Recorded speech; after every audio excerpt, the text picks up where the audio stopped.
Dr David Clark. Well, thank you, Mr Speaker, and the member resuming his seat has made a few laconic remarks, and I wish to engage with one or two things. I understand he's a little defensive, certainly around the petrol pricing issue where an inquiry is being sought, and as the chair of FEC he will have the job of receiving that request and dealing with it fairly, and perhaps the pressure of that is getting to him and making him a little looser tongued than he otherwise would be.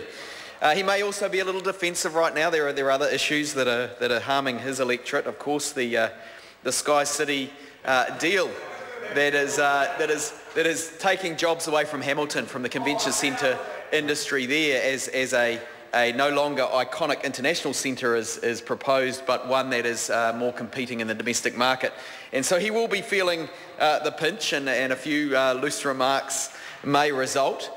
But those things can be put to one side as we talk about the bill that is focused on meeting our international obligations with respect to petroleum reserves, Mr Speaker.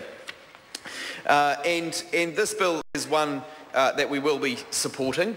It is one that makes some sensible steps forward, but one, of course, that we have a few concerns about too. The rising cost of meeting this treaty obligation is something that Labor is concerned about. The cost of petrol, of filling up the car at the end of the week, is something that New Zealanders feel very directly.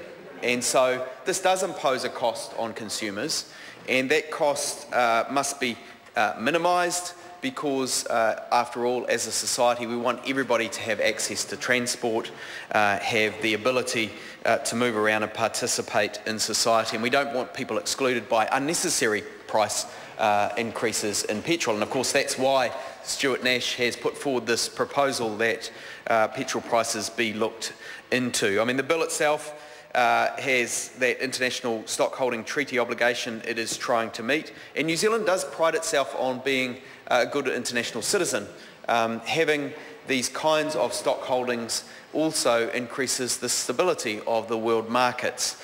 When responsible countries have stocks in place, we know that energy and politics around energy is a volatile thing. It is a good thing that there are international agreements and treaties to make sure that countries don't find themselves in vulnerable positions. And I think there's also a concern around the price signals that are sent here more broadly in terms of energy and energy policy. And I, in a previous life, worked at the Treasury on the emissions trading scheme, which aimed to, I'm not that old, I think the member was meaning, and it can't have been a previous life. Working on the emissions trading scheme, we in New Zealand introduced the first all sectors, all gases scheme in the world. It was meant to send a signal around fossil fuel prices and give certainty to business about the future path that energy prices would take, that businesses could be sure that in the future renewables were going to be rewarded. And in fact, at the time, a bill was also passed to ensure that new generation that was what's called baseload would not be from anything but renewable sources, that fossil fuel generation would be outlawed except as spinning reserve in emergencies. This government got rid of it as soon as it came to government, less concerned about price signals, ironically, than one might think from a party that talks a lot about markets. They also got rid at the same time of the biofuels sales obligation, and that saw the biofuels industry that was emerging in New Zealand flee the country.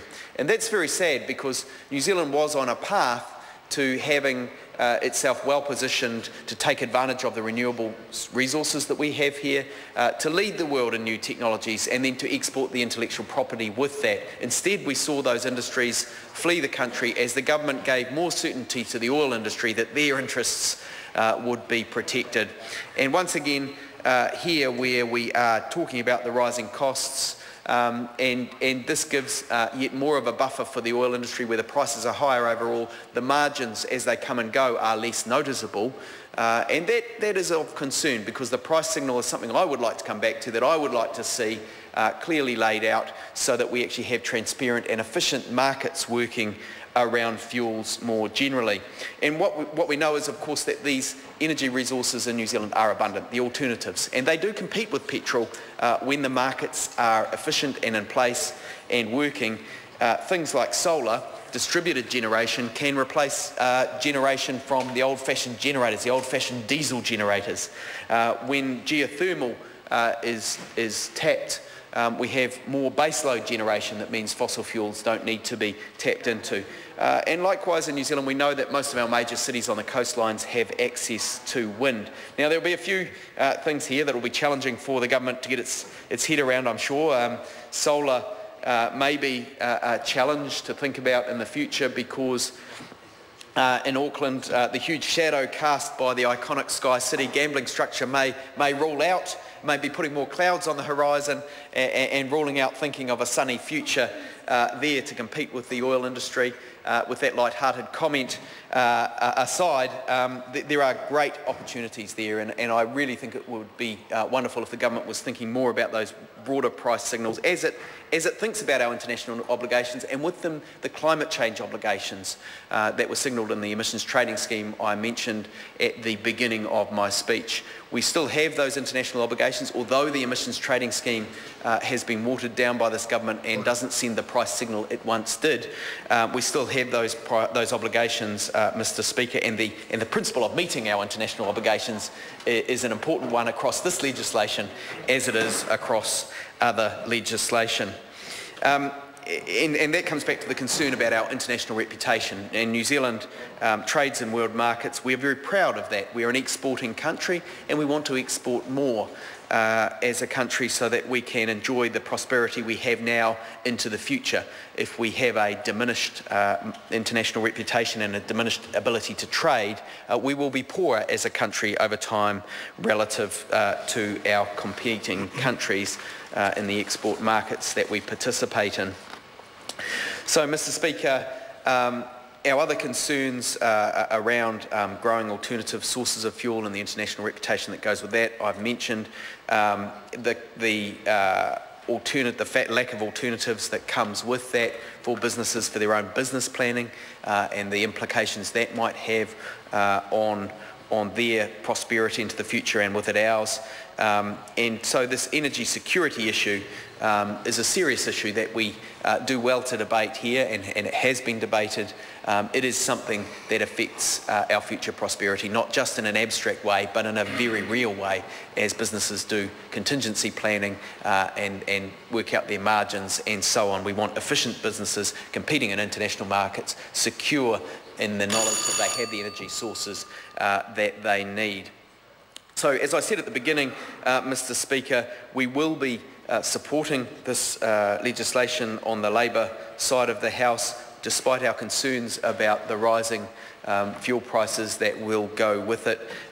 We think that the overall good means that this bill should go through. We think the government could be doing other things to address those, like the very sensible suggestion Stuart Nash has of an inquiry into petrol prices. David Shearer raised the issue of transparency in electricity bills, which the Electricity Authority supported, again in the same general market area.